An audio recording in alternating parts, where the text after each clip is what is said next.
Hello everyone ఎలా ఉన్నారు? మనం ఈరోజు ఈ క్లాస్‌లో మొఘల్స్ యొక్క ఆర్థిక వ్యవస్థ కోసం నేర్చుకోబోతున్నామండి. అలానే వాళ్ళ యొక్క సొసైటీ కోసం సోషల్ సిట్యుయేషన్స్ ఎలా ఉన్నాయో నేర్చుకోబోతున్నాం. వాళ్ళ యొక్క రిలీజియస్ యాస్పెక్ట్స్ ఎలా ఉన్నాయో నేర్చుకోబోతున్నామండి. బిఫోర్ థట్ మీకు కొన్ని క్వెషన్స్ చూడండి. అంటే ఈ టాపిక్ నేర్చుకోవడం వల్ల ఎకానమీతో పాటుగా ఎకానమీ ఆఫ్ మొఘల్స్‌తో పాటుగా మొఘల్స్ కాలంలో సియాల్‌కోట్ అనే ఒక పట్టణం ఏ పరిశ్రమకు చెందింది? అలానే కాలికో పరిశ్రమకు ప్రసిద్ధమైన దక్షిణ భారతదేశం నగరం ఏంటి?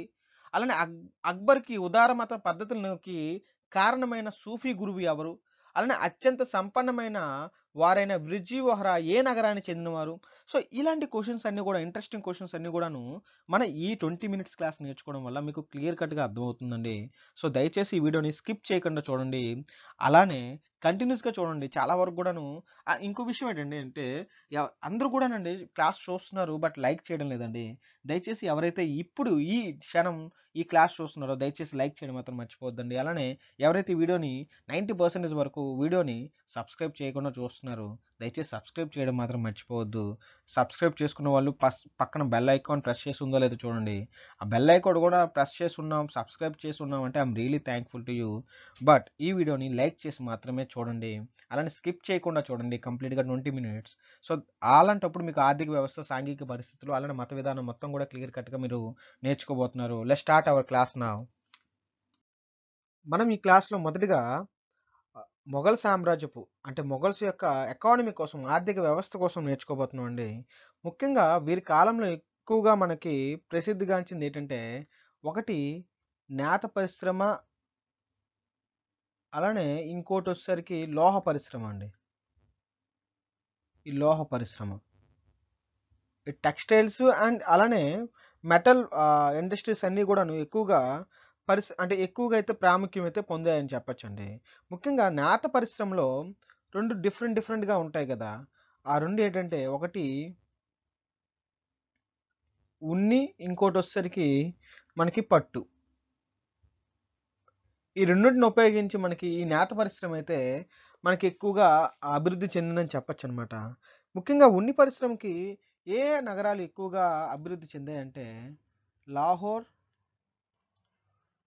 అలానే ముల్తాన్. వీటితో పాటుగా కాశ్మీర్ గూడా. ఈ 3 సిటీస్ అన్నీ గూడాను ఉన్నికి చాలా ప్రాముఖ్యత ఉంటాయి. అలానే పట్టుకైతే మాత్రం ఎక్కువగా ఈ బెంగాల్, ఈ బీహార్ రీజియన్స్‌లో ఎక్కువగా మనకి వీటి కోసం అంటే వీటి యొక్క ప్రాముఖ్యత ఎక్కువైతే ఉండడమైతే గమనించవచ్చండి.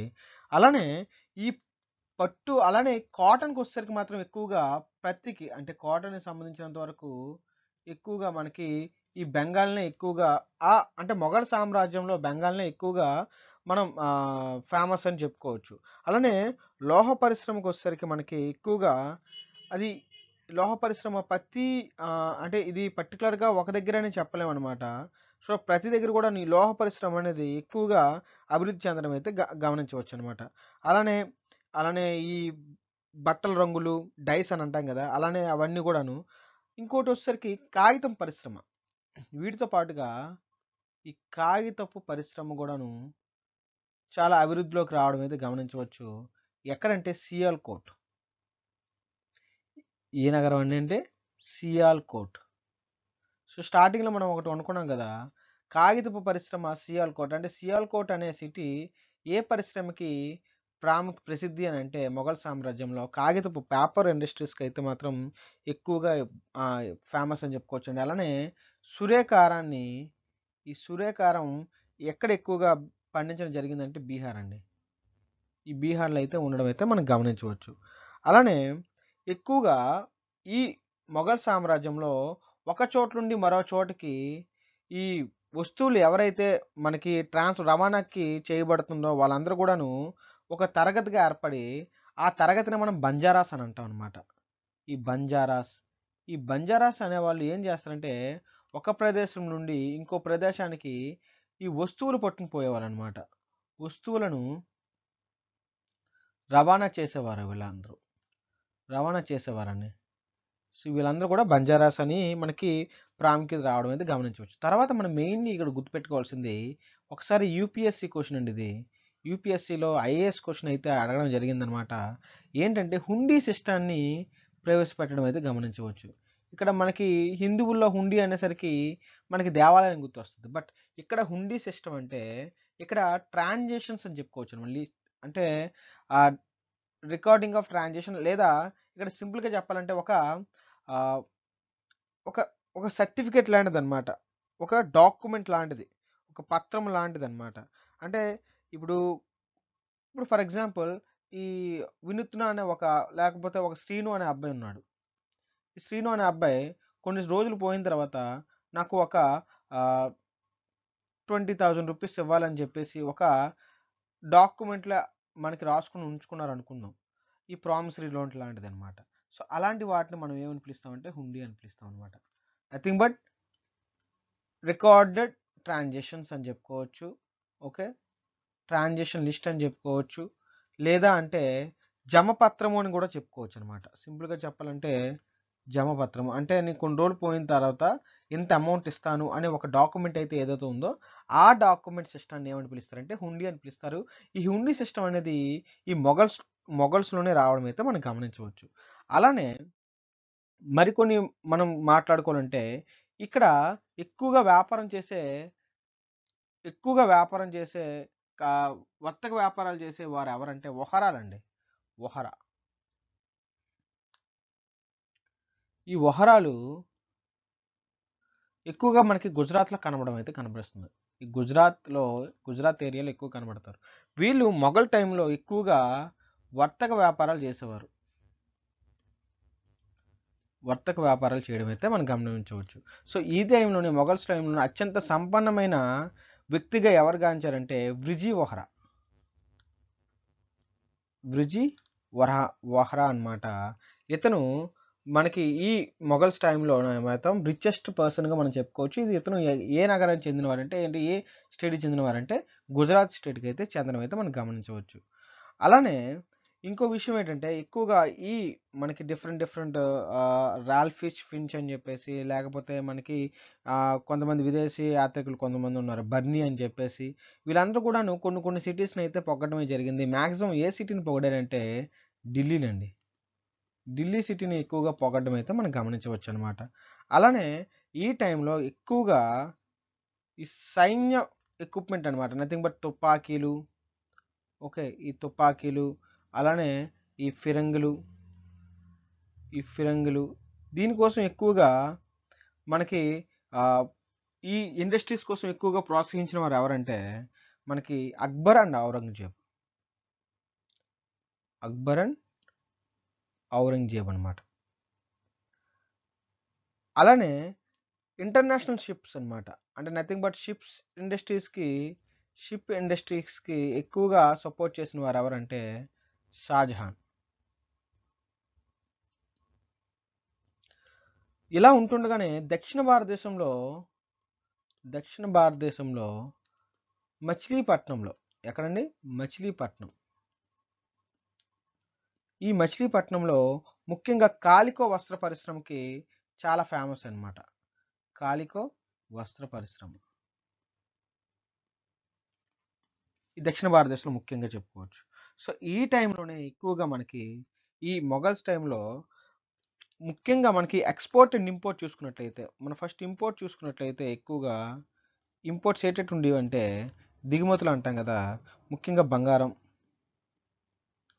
వెండి, అలానే మనకి పొగాకు, ద్రాక్షరసం, గుర్రాలు, అలానే పింగాణి సామాన్లు, ఇవన్నీ కూడాను ఇంపోర్ట్స్లో కనబడుతుంది. అదే ఎక్స్పోర్ట్ చూసుకున్నట్లయితే, ఎగుమతులు మనం చూసుకున్నట్లయితే మనకి నీలిమందు, కాలికో పట్టు, అలానే ఎక్కువగా మనకి ఈ పట్టు సామాన్లు, టెక్స్టైల్స్, ఎక్కువగా పట్టు, అలానే టెక్స్టైల్స్ ఎక్కువగా అయితే మనం గమనించవచ్చు. ఓకే. ఇవన్నీ గూడాను మనకి ఈ ఎకానమిక్ సిస్టమ్‌లో మనం చూసుకున్నట్లయితే ఎక్స్‌పోర్ట్స్ అండ్ ఇంపోర్ట్స్‌లో మనకి ఎక్కువగా గమనించవచ్చు. అలానే ఈ టైంలోనే ఎకానమీ ఎప్పుడు దెబ్బతిందంటే వాళ్ళకి గూడా కరువొచ్చిందనమాట. కరువు టైంలో అక్బర్ గూడాను చాలా వరకు దానికి సంబంధించిన పాలిసీస్ అన్నీ తీసుకోవడం వల్ల ఆ కరువు గూడా నివారించడం అయితే జరిగిందని కొన్ని పుస్తకాల్లో రాయడం అయితే మనం గమనించవచ్చు. సో, అది పెద్ద ఇంపార్టెంట్ అయితే కాదు. బట్ ఇప్పుడు గుర్తుపెట్టుకోవాల్సింది ఏంటంటే కాయిన్స్ అండి. సో, కాయిన్స్ అనేది చాలా ఇంపార్టెంట్. ఈ కాయిన్స్ అనేది మనకి ఎలా జరిగాయి? ఫస్ట్ వన్ చూసుకున్నట్లయితే మొహర్ అండి. మొహర్ అనేది మనకి స్టాండర్డ్ కాయిన్స్ అనమాట. ఎప్పుడు మొఘల్స్ టైంలో స్టాండర్డ్ కాయిన్స్. అలానే ఈ మొహర్‌ని చిన్న చిన్న పరిమాణాల్లో ముద్రించబడినట్లయితే కొన్ని కొన్ని నాణాలు ఎలా ఉంటాయంటే కొన్ని కాయిన్స్ ఈ మొహర్ టైంలో కాకుండా చాలా చిన్నగా కొన్ని ఉంటాయన్నమాట. దాన్ని నిసార్ అని అంటాం. ఓకే. చిన్న చిన్న పరిమాణాల్లో అయితే నిసార్ అని అంటాం అనమాట. ఓకే. అలానే నిసార్ అనేది ఎక్కువ మాక్సిమం వెండితో చేసబడింది. వెండి కాయిన్ అనమాట. ఓకే. తర్వాత కాపర్ కాయిన్ ఏంటంటే పుత్తాస్. పుత్తాస్ అనేది రాగి నాణెంగా మనం చెప్పుకోవచ్చు. తర్వాత మనం గుర్తుపెట్టుకోవాల్సింది దామ్. ఈ దామ్‌లో 1/4 వంతుని ఏమని పిలుస్తారంటే దమ్రు అంటారు. అదే 1/8 వంతుని ఏమని పిలుస్తారంటే మనకి 1/8 వంతుని ఏమని పిలుస్తారంటే దమ్రి అంటారు. ఈ దమ్రినే దమ్మిడి అనిగా ఉంటారు. అంటే దమ్మిడికి పనికిరావు గాని అని అంటారు కదా! మన పెద్దవాళ్ళందరూ కూడా దమ్మిడికి పనికిరావు అని అంటారు. ఆ దమ్మిరి అంటే దమ్రి అండి. దమ్మిరి కాస్త మనకి మాండలికాల్లో దమ్మిడిగా మారిందనమాట. సో, దమ్మిడి అంటే దామ్‌లో 1/8 లోయెస్ట్ అంటే చాలా లోయెస్ట్ స్టాండర్డ్ అనమాట. అలానే ఈ టైంలోనే మనకి ఎక్కువగా గుర్తుపెట్టుకోవాల్సింది రూపాయి. ఈ రూపాయి అనేది ఈ మొఘల్స్ టైంలో రావడం అయితే మనం గమనించవచ్చు. ఇప్పుడు మనం మొఘల్స్ టైంలో సొసైటీ ఎలా ఉండేది? సాంఘిక పరిస్థితులు ఎలా ఉండేదో మనం తెలుసుకుందామండి. మొదటగా మనం గుర్తుపెట్టుకోవాల్సింది కామిన్స్ అనే వర్డ్ గుర్తుపెట్టుకోండి. ఈ కామిన్స్ అంటే ఎవరో కాదు, ఎవరికైతే ల్యాండ్ అనేది ఉండదో, ల్యాండ్ అనేది అసలు వాళ్ళకి ఏమీ ఉండకుండా వాళ్ళు లేబర్ వర్క్ ఎవరు చేస్తారో వాళ్ళని కామిన్స్ అని పిలిచేవారనమాట. తర్వాత కొన్ని మార్కెట్స్ ఉండేవి. అంటే ఎవరి టైంలో అంటే హుమయూన్ టైంలో ఓకే. కొన్ని మార్కెట్స్ ఉండేవన్నమాట. ఆ మార్కెట్స్ ఎవరికంటే ఓన్లీ ఎవరైతే రిచెస్ట్ ఫెలోస్ ఉంటారో, ఎవరైతే ఉన్నత వర్గం ఉంటదో వాళ్ళకి మాత్రమే అన్నమాట. ఆ మార్కెట్‌ని తయారు చేసింది ఎవరంటే హుమయూన్స్. ఆ టైంలోనే ఎస్టాబ్లిష్‌మెంట్ అయితే అయ్యింది. ఆ బజార్‌ని ఏమని పిలుస్తారంటే మీనా బజార్, అలానే మీనా బజార్, కుషి బజార్. ఈ మీనా బజార్ అండ్ ఖుషీ బజార్ అనేవి ఓన్లీ ఉన్నత వర్గానికి చెందినవన్నమాట. ఉన్నత వర్గం వాళ్ళు మాత్రమే ఇక్కడికి వెళ్ళి షాపింగ్ చేయడం అయితే మనం గమనించవచ్చు. అలానే ఎక్కువగా మనం దీనికోసం అంటే ఈ సొసైటీ కోసం మాట్లాడుకున్నప్పుడు మొదటగా బాల్య వివాహాలు ఎక్కువగా ఉండేవండి. బాల్య వివాహాలు ఎక్కువగా ఉన్నాయి. ఓకే. రెండోదొచ్చేసరికి వరకట్నం ఉంది. వరకట్నం ఉంది. తర్వాతొచ్చేసరికి పరదా పద్ధతిని పాటించారు. పరదా అనేది ఉంది ముస్లిమ్స్ స్త్రీలలో. అలానే ఇంకో విషయం ఏంటంటే ఈ జోహార్ సిస్టమ్ అనేది ఉందండి. ఈ జోహార్ విధానం గూడాను రాజ్‌పుత్ర స్త్రీలైతే పాటించడం అయితే మనం గమనించవచ్చనమాట. అలానే ఈ సొసైటీలో భాగంగా ముఖ్యమైన పండగేటంటే ఏ పండగ జరుపుకుంటారంటే నవరోజ్ అండి. ఈ నవరోజ్ పండగ ఎవరు ఇంట్రొడ్యూస్ చేశారంటే బాబర్ ఇంట్రొడ్యూస్ చేశారు అని మనకు తెలిసిన విషయమే. బాబర్. ఓకే. ఎక్కువగా మనకి ఈ నవరోజ్ పండుగని ఎక్కువగా. అలానే మనకి ఎక్కువగా అతి కాస్ట్‌లీ ఫుడ్‌గా దేన్ని భావిస్తామంటే ఎక్కువగా మనకి ఈ ఉప్పు అండ్ సాల్ట్ అండ్ షుగర్‌ని చాలా కాస్ట్‌లీగా భావించేవారనమాట. ఎక్కువగా ఆటలు ఏ ఆటలంటే పావురాలు ఎగరేసేవాళ్ళు. సో, ఇవన్నీ గూడాను అంత ఇంపార్టెంట్ అయితే కాదు. ఏవి ఇంపార్టెంటో నేను రాయడం అయితే జరుగుతుందండి. సో, దయచేసి ఈ వీడియోని ఎవరైతే చూస్తున్నారో లైక్ చేయకుండా అయితే మాత్రం చూడకండి. లైక్ చేయండి. అలానే నోట్స్ మేకింగ్ చేసుకునే వాళ్ళు నోట్స్ గూడా నేను కొన్ని కొన్ని సార్లు ఓరల్‌గా చెప్తున్నాను గదా! అది గూడా మీకు ఇంపార్టెంట్ అనిపిస్తే మీరు నోట్ చేసుకోవడంలో తప్పేం లేదనమాట. తర్వాత మనం గమనించవలసిందేంటంటే ఇక్కడ విద్యా కేంద్రాలు గూడా ఎక్కువగా ఉండేవి. ఎలా అంటే ఈ ఎడ్యుకేషన్ వైస్‌గా అంటే హిందూ విద్యా కేంద్రాలు, ముస్లిం విద్యా కేంద్రాలని 2 ఉండేవన్నమాట. సో, ముఖ్యంగా ఈ టైంలో హిందూకి ఎక్కువగా అంటే ఎడ్యుకేషనల్ ఇన్‌స్టిట్యూషన్స్ ఎక్కువగా ఎక్కడుండేవంటే మనం గుర్తుపెట్టుకోవాలి. ఒకటి కాశీ, నడియా, మిథిలా, మధుర, ఇవన్నీ కూడాను హిందూకి సంబంధించిన వరకు. ఈ ముస్లిమ్స్కి సంబంధించినంత వరకు ఎక్కువగా ఏ ఇన్స్టిట్యూట్స్ అంటే ఏ కంట్రీ అంటే ఏ సిటీస్లో ఎక్కువగా ఉండిందంటే ఢిల్లీ, ఆగ్రా, జాన్పూర్, అలానే గుజరాత్. సో ఇక్కడ ఎక్కువగా ముస్లిం సంబంధించినంత వరకు. అలానే ఎడ్యుకేషన్లో కూడాను అంటే మత సహనం అంటే పరమత సహనం ఉండింది. అలానే ఆ కంప్లీట్గా ముస్లిం ఓరియంటెడ్ కూడా ఉండడం అయితే మనం గమనించవచ్చు అనమాట. అలానే ఈ కాశ్మీర్లో ఉండే ఈ ముస్లిమ్స్ వాళ్ళు అంటే కాశ్మీర్లో ఉండే ఈ ముస్లిమ్స్ విద్యా సంస్థలు ఏమని పిలుస్తారంటే మదర్సాలని అంటారనమాట. మదర్సాలు అని అనడం అయితే గమనించవచ్చు. మదర్సాలు అనేవి కూడా ముస్లిమ్స్కి సంబంధించినంత వరకు. సో అలానే ఈ ఎడ్యుకేషన్ సంబంధించినంత వరకు అక్బర్ ఎక్కువగా ఎంకరేజ్ చేయడం అయితే మనం గమనించవచ్చు. అలానే పరమత సహనం సంబంధించినంత వరకు అక్బరే చూసుకున్నాడు.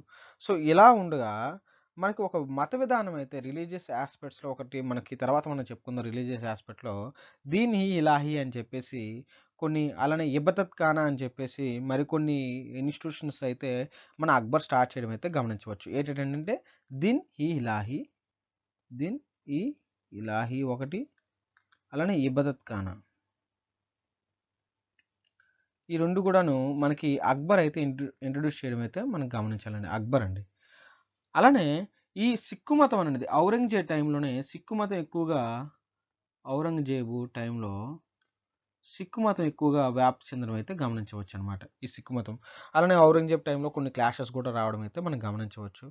అలానే ఇంకా మనకి ఎక్కువగా ఈ మత పన్నుని రద్దు చేసింది కూడా అక్బర్ అని చెప్పుకోవచ్చు. తర్వాత మత సహనం ఎంత ఉందో ఈ ఔరంగజేబ్ టైంకి వచ్చేసరికి మాత్రం కంప్లీట్గా టాలరెన్స్ మొత్తం పోయి ముస్లిమ్స్ వైపు ఎక్కువగా ఫేవర్గా ఉండి హిందువులకి చాలా వరకు ఇబ్బంది పడటం అయితే మనం చరిత్ర అయితే చెప్పడం అయితే మనం గమనించవచ్చండి. అలానే కాశీ విశ్వనాథ్ దేవాలయాన్ని ధ్వంసం చేసి ఈ ఔరంగజేబ్ అతను కాశీ విశ్వనాథ్ దేవాలయం ధ్వంసం చేసి అక్కడ ఏం కట్టారంటే ఒక మసీదుని అయితే నిర్మించడం అయితే గమనించవచ్చు. మసీద్ అయితే కట్టడం అయితే మనం గమనించవచ్చు. ఎవరండి? ఔరంగజేబ్. సో ఇవన్నీ కూడాను మనకి ఈ సొసైటీ ఆస్పెక్ట్లో అంటే సాంఘిక పరిస్థితుల్లో మనకి రావడం అయితే జరుగుతుందండి. సో దీనిలో భాగంగానే రిలీజియన్ కోసం నేర్చుకుందాం. సో మనం ఇప్పుడు మొఘల్స్ యొక్క రిలీజియన్ కోసం నేర్చుకున్నట్లయితే వీళ్ళు సున్నీ శాఖకి చెందిన వాళ్ళండి. సున్నీ శాఖకి అయితే చెందడం అయితే గమనించవచ్చు. మొదటగా మనం బాబర్ కోసం తెలుసుకున్నట్లయితే బాబర్ యొక్క గవర్నర్ ఎవరు? బాబర్ యొక్క గవర్నర్ అయిన మీర్ బక్షి. ఎవరండి? మీర్ బక్షి. ఇతను అయోధ్య అయోధ్య రామ మందిరాన్ని అయోధ్య రామ మందిరాన్ని కూల్చి ఇతను అంటే ఈ ప్లేస్లో ఏది నిర్మించారంటే మసీదుని అయితే నిర్మించడం అయితే మనం గమనించవచ్చు. ఎప్పుడు అంటే 1527 సంవత్సరంలో అయితే చేయడం అయితే మనం గమనించవచ్చు. ఇదే మసీదుని ఇప్పుడు సుప్రీంకోర్టు తీర్పు ద్వారా జనవరి 22వ తేదీన మనకి తిరిగి అయోధ్య రాముణ్ణి ఇనాగ్రేట్ చేసుకుని ఒక మంచి టెంపుల్ని అయితే మనం కన్స్ట్రక్ట్ చేయడం అయితే మనం గమనించవచ్చు. దీన్ని చాలా ప్రౌడ్ మూమెంట్ కూడా చెప్పుకోవచ్చు అనమాట. ప్రతి భారతీయుడు ఎస్పెషల్లీ ప్రతి హిందూవాదిగా చెప్పుకున్నా సరే, సనాతనవాదిగా చెప్పుకున్నా ఇది ఒక గొప్ప మూమెంట్ అని చెప్పుకోవచ్చు. ఎందుకంటే 1527 సంవత్సరంలో కూల్చేసి మసీదు నిర్మిస్తే తర్వాత చాలా ప్రయాసతో, చాలా ఓపికతో, చాలా ఆశతో పోరాడి తీసుకున్న అంటే మన దేవాలయాన్ని మనమే మళ్ళీ సంపాదించుకొని మంచి దేవాలయాలను కట్టుకోవడం అయితే గొప్ప విషయమే చెప్పుకోవచ్చు అనమాట. సో దీని తర్వాత హుమయూన్ కాలంలో మనకి ఈ హుమయూన్ కాలంలో కూడాను మత విధానం ఎలా ఉండిందంటే చాలా అంటే ఎక్కువగా అంటే వేరే పొరుగు రాజ్యాలతోటి చాలా నీట్గా ఉండడం. పొరుగు రాజ్యాలు అంటే రాజ్పుత్స్ ఎక్కువ ఉండేవాళ్ళు. అంటే హిందూ రాజ్యాలతోటి బాగానే ఉండేవారండి. తర్వాత మనకి ఈ హుమయూన్ అనే చివరి రోజుల్లో ఆ, తన కొన్ని పొలిటికల్ కారణాల వల్ల ఒక హిందూ ఫ్యామిలీ అనేది అంటే హిందూ కుటుంబం అనేది వాళ్ళ దగ్గర ఆశ్రయం పొందడం అయితే గమనించవచ్చు. ఈ ఆశ్రయం పొందేటప్పుడే మనకి ఎవరు జన్మిస్తారంటే అక్బర్ జన్మిస్తారు. ఆ కథ మీకు తెలిసిన విషయమే. సో అందుకోసం అక్బర్కి పరమత సహనం నేర్పించడం. ఎందుకంటే ఫ్రమ్ చైల్డ్హుడ్ ఈ జస్ట్ సా ద హిందూ.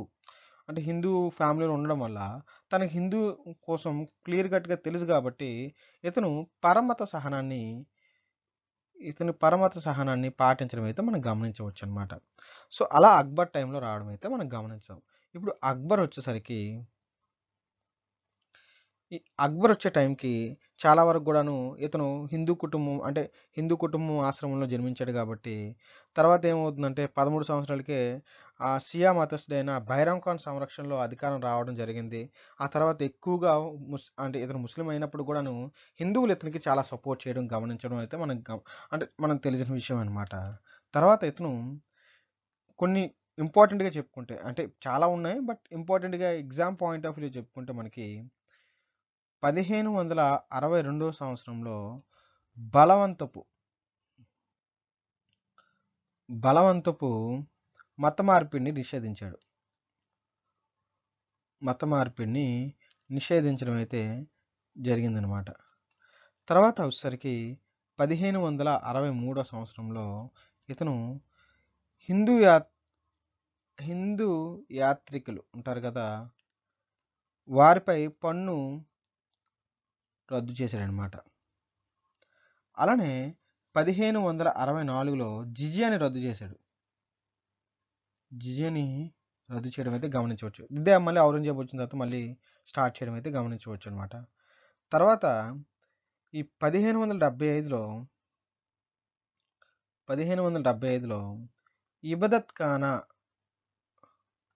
ఇబదత్ ఖానాని అయితే స్టార్ట్ చేయడం అయితే మనం గమనించవచ్చు. ఇప్పుడు ఇబదత్ ఖానా అంటే ఏంటో తెలుసుకుందాం. సో, ఇప్పుడు ఇబదత్ ఖానా ఎప్పుడు స్టార్ట్ చేయడం జరిగిందండి? 1575. సో, ఇబదత్ ఖానా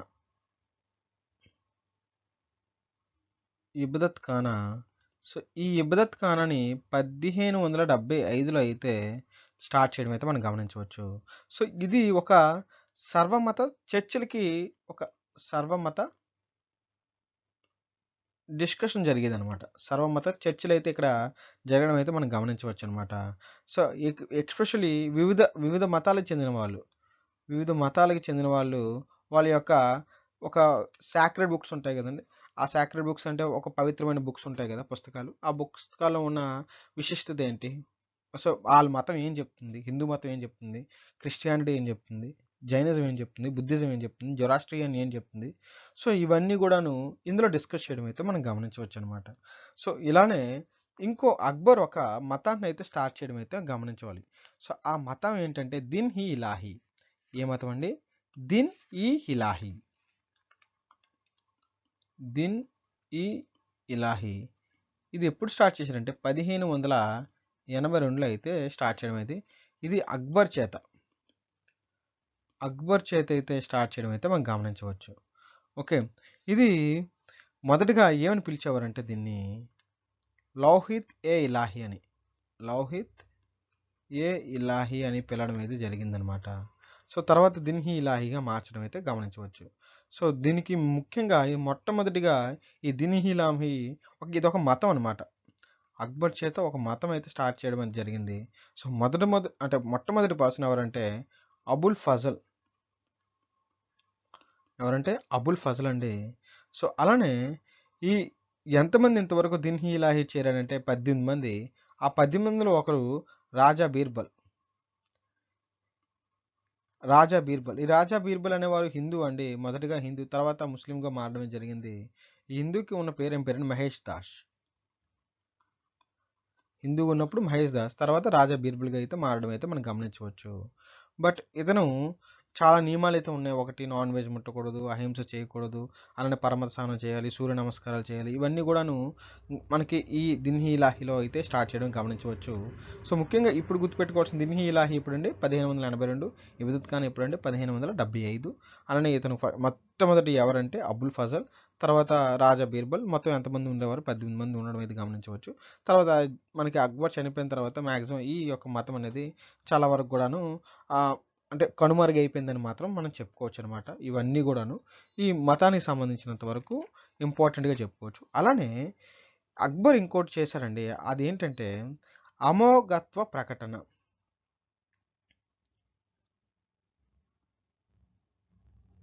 అమోఘత్వ ప్రకటన. ఇదెప్పుడు చేశారంటే 1579లో చేయడం అయితే గమనించవచ్చు అనమాట. సో ముఖ్యంగా ఈ అమోఘత్వ ప్రకటన ప్రకారం 2 ఆదేశాలను అయితే జారీ చేయడం అయితే గమనించవచ్చు. అందులో ఒకటి వచ్చేసరికి అమీర్ ఉల్ మొమోని అమీర్ ఉల్ మొమోని, రెండోది వచ్చేసరికి మహజర్,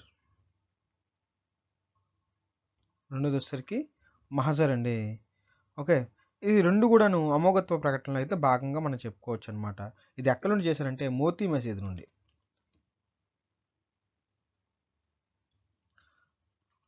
సో ఇదండి ముఖ్యంగా ఈ మొఘల్స్ యొక్క ఎకనామిక్ కండిషన్స్, అలానే వాళ్ళ యొక్క రిలీజన్ ఎలా ఉండింది, వాళ్ళ యొక్క సొసైటీ ఎలా ఉండిందో మొత్తం కూడా నువ్వు డిస్కస్ చేయడం అయితే జరిగింది ఇన్ డీటెయిల్గా. సో ఎవరికైతే ఈ వీడియో నచ్చిందో దయచేసి మన విటమిన్ ఐఏఎస్ యూట్యూబ్ ఛానల్ అయితే మాత్రం సబ్స్క్రైబ్ చేసుకోండి. అలానే మన వీడియోని లైక్ చేసి అలానే షేర్ చేయండి మీ ఫ్రెండ్స్ కానీ మీ రిలేటివ్స్ కానీ.